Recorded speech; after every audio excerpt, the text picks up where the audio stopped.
Welcome to Quantum Study Circle Electromagnetic Field Theory Tutorial Series। पिछले lecture में हमने study किया था कूलम्ब्स लॉ। आज हम डिस्कस करेंगे electric field. Okay,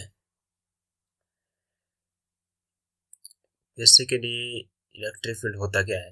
electric field हम बोलते हैं force acting, electric force acting per unit charge. कितना फोर्स लग रहा है पर यूनिट चार्ज में, उसे कहते हैं हम electric field. Okay, electric field is equal to electric force acting per unit charge.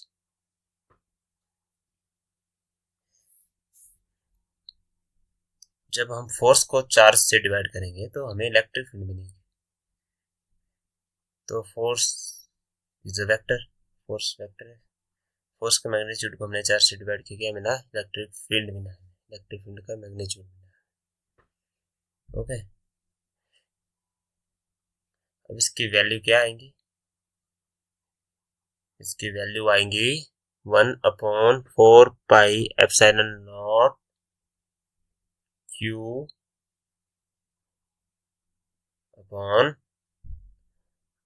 Are I square and unit vector are I. Direction क्या होगी?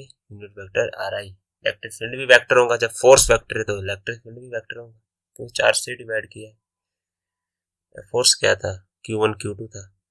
अब हम इसको फोर्स को जब हमने डिवाइड किया चार्ज से, डिवाइडेड बाय चार्ज, तो हमें एक क्यू हट गया, सिंगल क्यू आएगा। ओके, तो हमें इलेक्ट्रिक फील्ड मिल गई इस तरह से।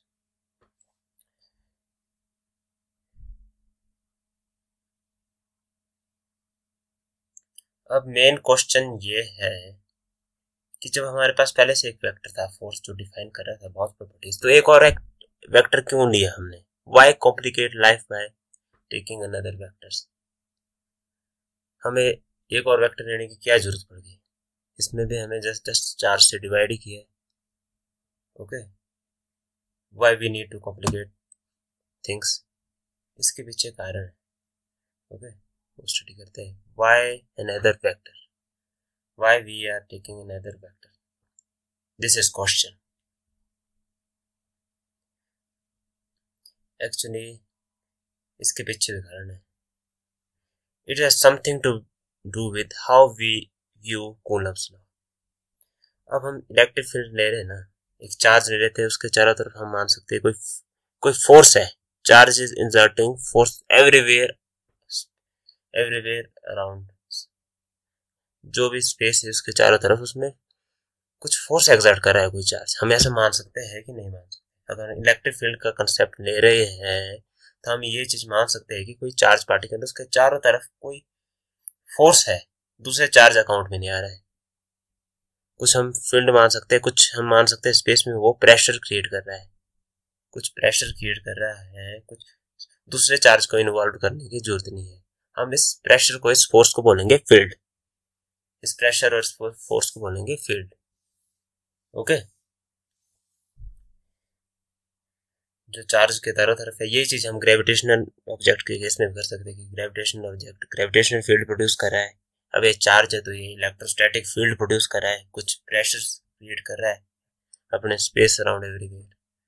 अब इसमें कोई दूसरा चार्ज इन्वॉल्व नहीं है।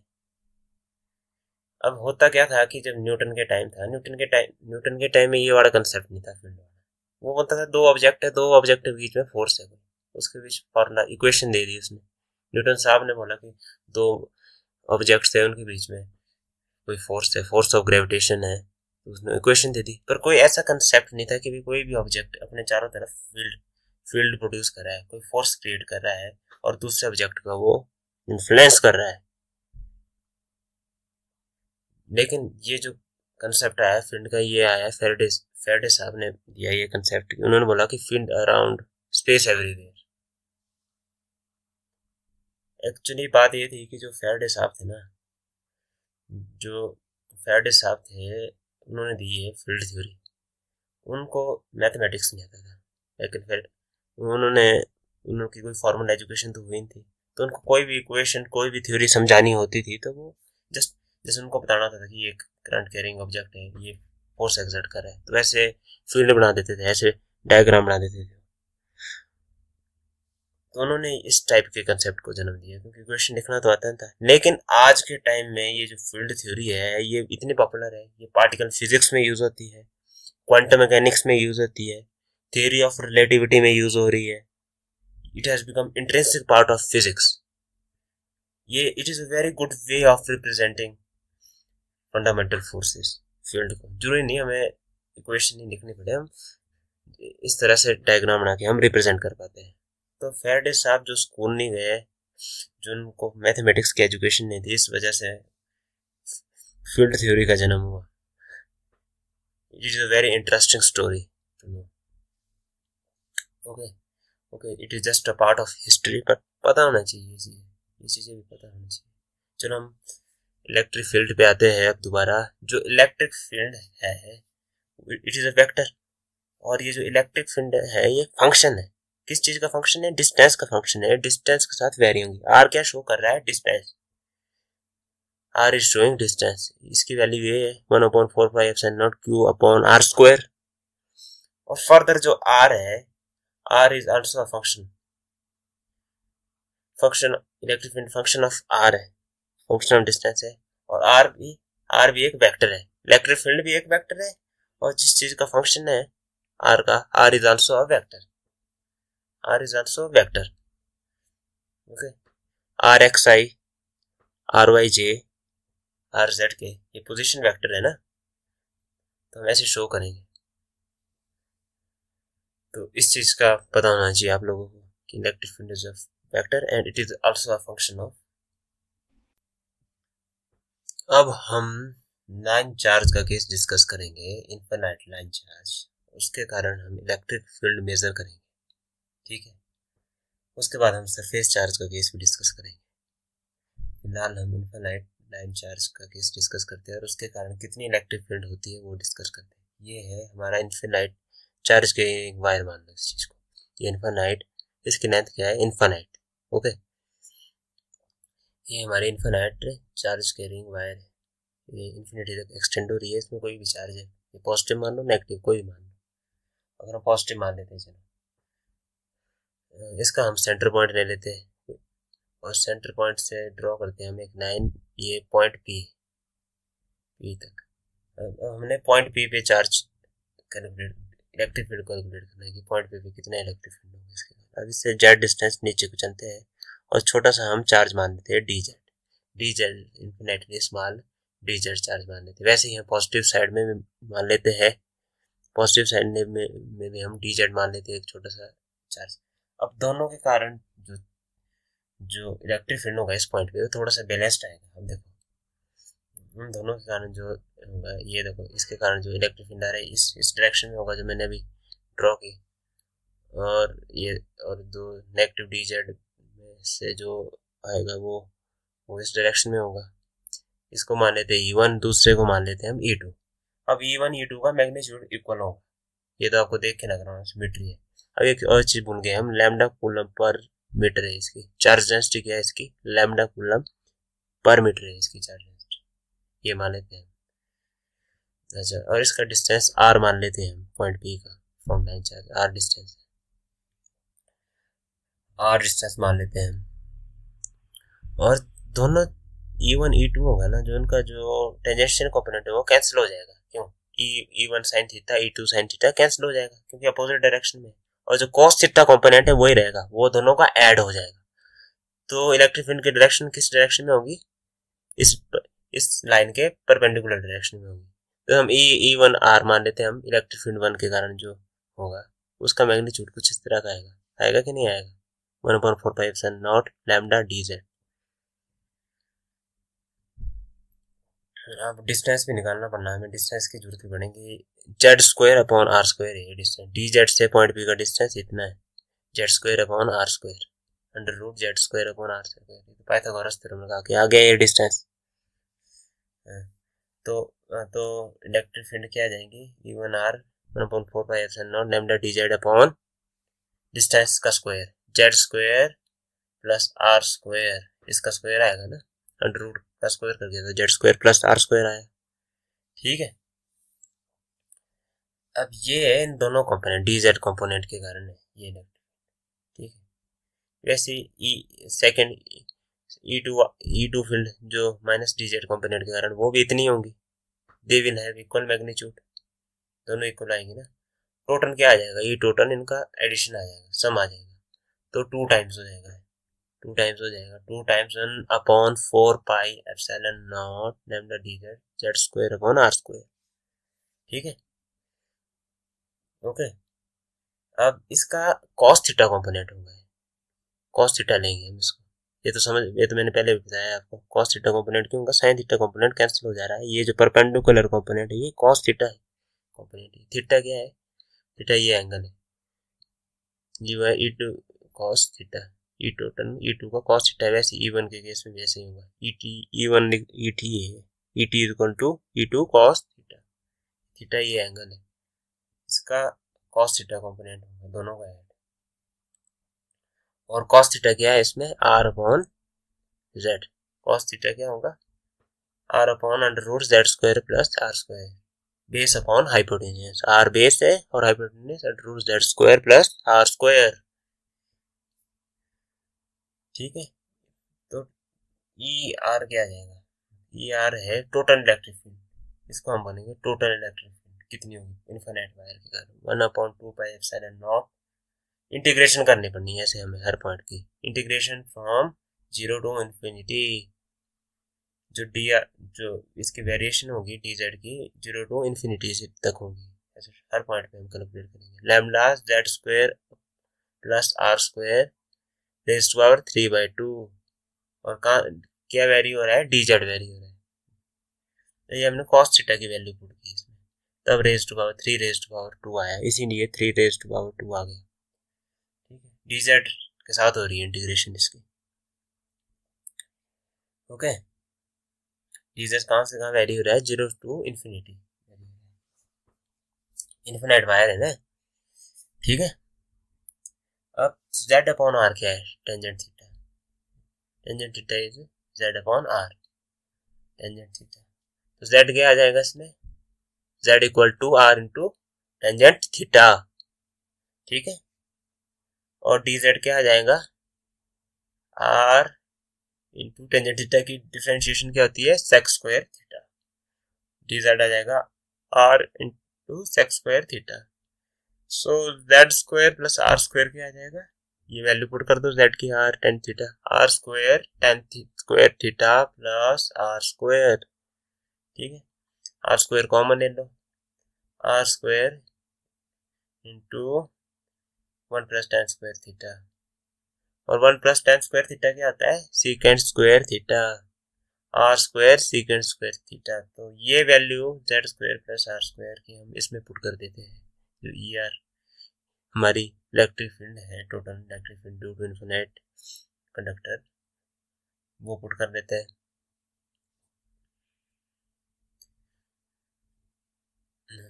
इसकी वैल्यू आ जाएगी 1/2 pi epsilon naught R integration, अब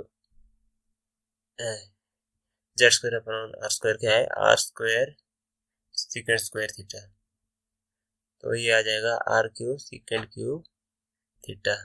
ठीक है, और इंटीग्रेशन कहाँ से कहाँ तक होगी, अब इसका वेरिएबल चेंज हो गया ना, अब देखो जेड स्क्वायर की जेड क्या है, R tangent theta, at theta is equal to 0, theta is equal to 0 पर जेड क्या है 0, at theta is equal to π/2, Z क्या है, जेड आ जाएगा इन्फिनिटी, सो अब इंटीग्रेशन 0 से इन्फिनिटी होगी, 0 से π/2 होगी, जेड कहाँ से कहाँ वेरी हो रहा था, 0 से इन्फिनिटी ना, अब इसमें वेरिएबल चेंज किया है, जो जी थीटा कहाँ से कहाँ वेरी होगा, 0 से π/2 वेरी होगा, क्योंकि एट π/2 जेड क्या आ रहा है इन्फिनिटी,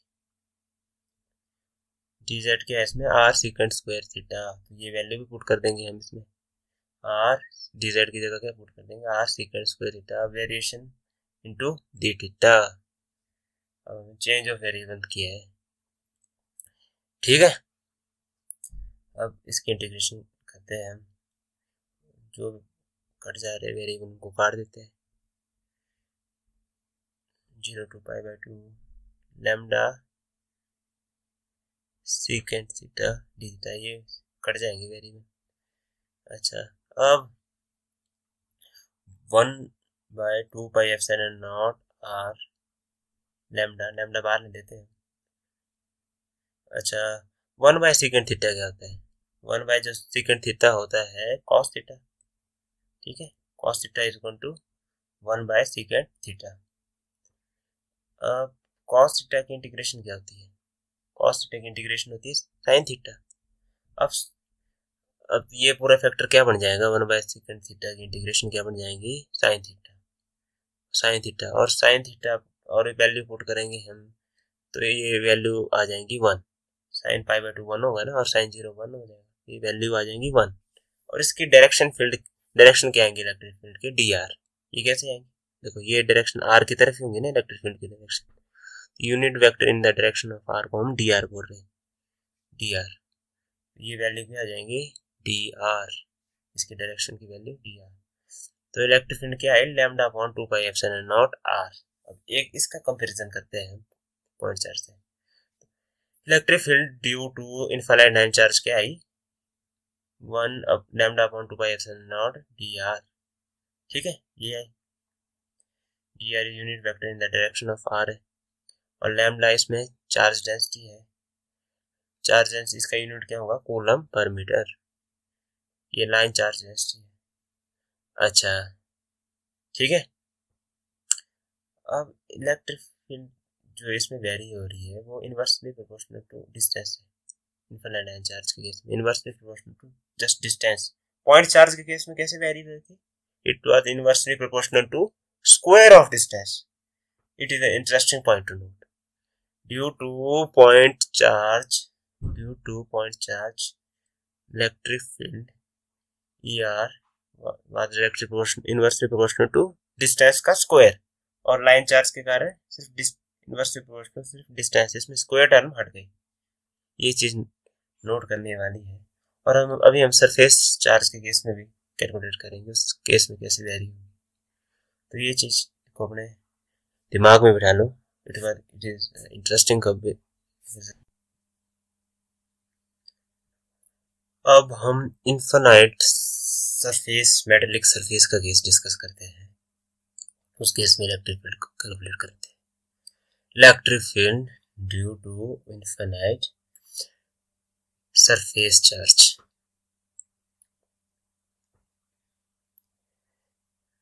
एक इनफाइनाइट सरफेस ले लेते हैं, इसको मानो इनफाइनाइट कंडक्टर शीट है, इनफाइनाइट तक एक्सटेंड हो रही है, और इसके कारण कैलकुलेट करेंगे हम इलेक्ट्रिक फील्ड किसी पॉइंट पे। ये क्या है? इनफाइनाइट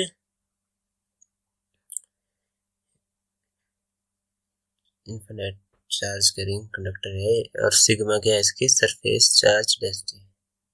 इसका यूनिट क्या होगा? Coulomb per metre square. मतलब इतना coulomb charge per metre square में, पर यूनिट एरिया में कितना चार्ज है वो डिनोट कर रहा है सिग्मा। पर यूनिट एरिया में कितना चार्ज होगा, सरफेस चार्ज डेंसिटी। अब हम इसमें एक रिंग ले लेते हैं, इसमें एक वेरी थिन रिंग ले लेते हैं। अब उसके कारण कैलकुलेट करेंगे हम, इसका इंटीग्रेशन करेंगे ओवरऑल होल शीट पे। अब इस रिंग का डिस्टेंस मान लेते हैं हम r, सेंटर पॉइंट से r रेडियस है इसका। इस रिंग का रेडियस r है, और इसकी जो छोटी सी थिकनेस नहीं है वो dr है। इनफाइनाइट स्मॉल थिकनेस है इसकी dr। r रेडियस है और dr इसका थिकनेस है। अब इस रिंग के कारण कैलकुलेट करेंगे हम इस पॉइंट पे इलेक्ट्रिक फील्ड, किसी भी पॉइंट पे ये पॉइंट है। तो इसका जो राइट कॉर्नर है, राइट साइड से ये आएंगे, लेफ्ट साइड से इस डायरेक्शन में आएंगे इलेक्ट्रिक फील्ड। अब इस केस में पहले की तरह ही हो रहा है ना, कि साइन थीटा कंपोनेंट कैंसिल हो जाएगा इलेक्ट्रिक फील्ड का, और कॉस थीटा कंपोनेंट जो कि ऊपर की साइड को रहेगा वो ही ऐड हो जाएगा इस, ठीक है। एक साइड को परपेंडिकुलर कंपोनेंट कैंसिल हो जाएगा, ठीक है। ये ले लिया हमने साइन थीटा कॉम्पोनेंट दोनों साइड का, ये हो जाएगा कैंसिल, ठीक है। और ये कॉम्पोनेंट जो है ये ऐड हो जाएगा कॉस थीटा कॉम्पोनेंट। इस डायरेक्शन को हम जेड डायरेक्शन मान लेते हैं, जेड डायरेक्शन में कॉम्पोनेंट ऐड हो जाएगा। और उसको तो इलेक्ट्रिक फील्ड इस पॉइंट पे डी ई जेड होंगी, क्योंकि इस डायरेक्शन में होंगे ना इलेक्ट्रिक फील्ड, इसको हम डी जेड मान लेते हैं इस स्मॉल रिंग के कारण। और जेड इसका डिस्टेंस है इस पॉइंट का, इस रिंग से, इस सरफेस से जेड डिस्टेंस है। और अच्छा, तो ये डिस्टेंस कितना आएगा, ये डिस्टेंस आएगा Z under root Z square plus are square, ठीक है। पाइथागोरस थ्योरम लगा के आ गया ये distance under root Z square plus are square. तो अब डी जेड क्या आएगा, D Z will be equal to 1/4 pi epsilon naught D Q. D Q क्या है, जो चार्ज ऑन रिंग, टोटल कितना चार्ज है इस रिंग पे, अपॉन डिस्टेंस का square under root Z square plus are square का स्क्वायर, इसका स्क्वायर नहीं है, ओके। चलो डी क्यू की वैल्यू क्या है, डी क्यू की वैल्यू है, डी क्यू की वैल्यू है जो 2 पाई आर, इसका सर्कमफ्रेंस कितना है 2 पाई आर इंटू थिकनेस, इसका सरफेस एरिया जो होगा उससे मल्टीप्लाई करेंगे ना, वो इसका सरफेस एरिया क्या आ जाएगा 2 pi R into D R. 2 pi R इसका सर्कमफ्रेंस है और डी आर इसकी थिकनेस है, ठीक है। तो ये कंपोनेंट तो है ये कैंसिल हो रहा है, और जी जेड के डायरेक्शन में कंपोनेंट ऐड हो रहा है, थीटा ये एंगल है theta, cos theta component will be added, ठीक है। तो यहाँ तो हम यहाँ cos थीटा भी लिखना पड़ेगा हमें डी जेड के साथ cos थीटा। और cos थीटा की वैल्यू क्या आएगी, cos थीटा की वैल्यू क्या आएगी, cos थीटा की वैल्यू आएगी r upon z upon under root r square upon z square, base over hypotenuse आएगा ना cos थीटा, ठीक है। तो डी जेड क्या आ गया 1/4 pi epsilon not 2 pi R D R, D Q की वैल्यू पुट कर दी ना मैं 2 पाई आर डी आर, तो 2 pi R D Z Z square plus are square raise to power 3/2 D R, ठीक है। Total electric field कितनी आ जाएंगी, अब डी ई जेड की इंटीग्रेशन होगी, ई जेड क्या होगी इंटीग्रेशन, और जेड कहाँ से कहाँ वेरी हो रहा है, आर कहाँ से कहाँ वेरी हो रहा है 0 टू इन्फिनिटी, इंटीग्रेशन कहाँ से कहाँ होगी 0 से इन्फिनिटी। टोटल इलेक्ट्रिक फील्ड इतनी आ जाएगी पूरी शीट के अंदर। अब Z square plus are square मान लेते हैं हम, यू मान लेते हैं हम z square plus are square, तो डी यू क्या आ जाएगा, डी यू आ जाएगा 2r dr। इस केस में z तो कांस्टेंट है ना, वेरी तो r ही हो रहा है 0 से इन्फिनिटी के बीच में, तो du आ जाएगा 2r dr, ठीक है। तो 2r dr आ जाएगा, इलेक्ट्रिक इस इन वैल्यूज को पुट कर लेते हैं पहले इसमें, z is equal to 1/4 pi epsilon naught, तो 2r dr क्या है du, 2r dr को du पुट कर देते और बाकी टर्म rz हम बाहर निकाल देते, पाई तो 2 पाई z हमने बाहर निकाल दी, तो ये आ जाएगा du 2r dr को हमने du पुट किया और z square plus r square को u पुट किया, u रेज़ टू r 3/2 आ जाएगा। अब इस केस में वेरिएबल चेंज हो गया है u, r 0 से इन्फिनिटी तक वेरी हो रहा है, तो u कहाँ से कहाँ वेरी होगा ये भी हमें कैलकुलेट करना पड़ेगा, okay. r is equal to 0, r 0 है तो u की वैल्यू क्या आ जाएगी z स्क्वायर, और r इन्फिनिटी है तो u की वैल्यू क्या आ जाएगी इन्फिनिटी, ठीक है। तो u कहाँ से कहाँ वेरी होगा z स्क्वायर से इन्फिनिटी के बीच में वेरी होगा u, ठीक है। अब हम कैलकुलेट किया, क्या आ जाएगा, z/4 एप्सिलॉन नॉट आ जाएगा, पाई पाई कट जाएगा। अब u रेज टू पावर -3/2 की इंटीग्रेशन क्या होती है, u रेज टू पावर -1/2, ठीक है ना, +1 करके आ जाएगा, u raise minus divided by -1/2, ये इसकी इंटीग्रेशन आ जाएगी। और कहाँ से कहाँ वेरी हो रहा है, लिमिट कहाँ से कहाँ है, जेड स्क्वायर से इन्फिनिटी तक, जेड स्क्वायर से इन्फिनिटी। अब u raise to power -minus infinity क्या होगा, 0, और u raise to power -z square क्या आएगा, इसमें z पुट करेंगे तो आ जाएंगे 1/z, ठीक है ना। इन्फिनिटी रेज टू पावर -1/2 आएगी 0, और z square raise to power -1/2 आ गया 1/z, तो ये आ जाएगा 2/z। ओके, तो z z कट गया तो आंसर आ गया 1/2 एप्सिलॉन नॉट। सॉरी, इसमें हम एक टर्म भूल गए, हमने सरफेस चार्ज डेंसिटी तो ली नहीं हमने। देखो ये जो सिग्मा टर्म है, इसको भी तो मल्टीप्लाई करना था जब हमने कैलकुलेट किया सरफेस एरिया, तो सरफेस एरिया से सरफेस चार्ज भी मल्टीप्लाई करना था। डी क्यू जो था, डी क्यू वो सरफेस एरिया इंटू इसमें ये टर्म आनी थी सिग्मा टर्म, जो हम भूल गए, तो ये लास्ट तक ये टर्म आएंगी, मल्टीप्लाई करते करते तो सिग्मा आ जाएगा लास्ट में। ये चीज़ आपने फिर से देखना है एक बार, थोड़ी गलती होगी कैलकुलेशन में। तो सरफेस चार्ज के कारण क्या आ जाएगी, इलेक्ट्रिक फील्ड सिग्मा/2 एप्सिलॉन नॉट। तो ये चीज़ क्या है, कांस्टेंट है ना, ये टर्म डिस्टेंस के साथ वेरी नहीं हो रही है। It is very interesting point to note, Ez is equal to constant in case of surface charge, constant है। It is very interesting point to note कि इसमें डिस्टेंस के साथ वेरी नहीं हो रही है इलेक्ट्रिक फील्ड। लाइन चार्ज के केस में कैसे वेरी हो रही थी, Ez in case of line charge are inversely proportional to distance in case of line charge, और पॉइंट चार्ज के केस में कैसे वेरी हो रही थी, Ez was inversely proportional to distance square in case of point charge। तो कितनी symmetry, कितने सिमेट्रिकल पॉइंट्स है, कांस्टेंट आ रही है इलेक्ट्रिक फील्ड, कांस्टेंट आ रही है सरफेस चार्ज के कारण, कांस्टेंट आ रही है लाइन चार्ज के कारण इनवर्सली प्रोपोर्शनल टू डिस्टेंस आ रही है, और पॉइंट चार्ज के कारण inversely proportional to distance square आ रही है। सो वेरी इंटरेस्टिंग केसेस है ये तीनों, वेरी सिमेट्रिकल केसेस भी है।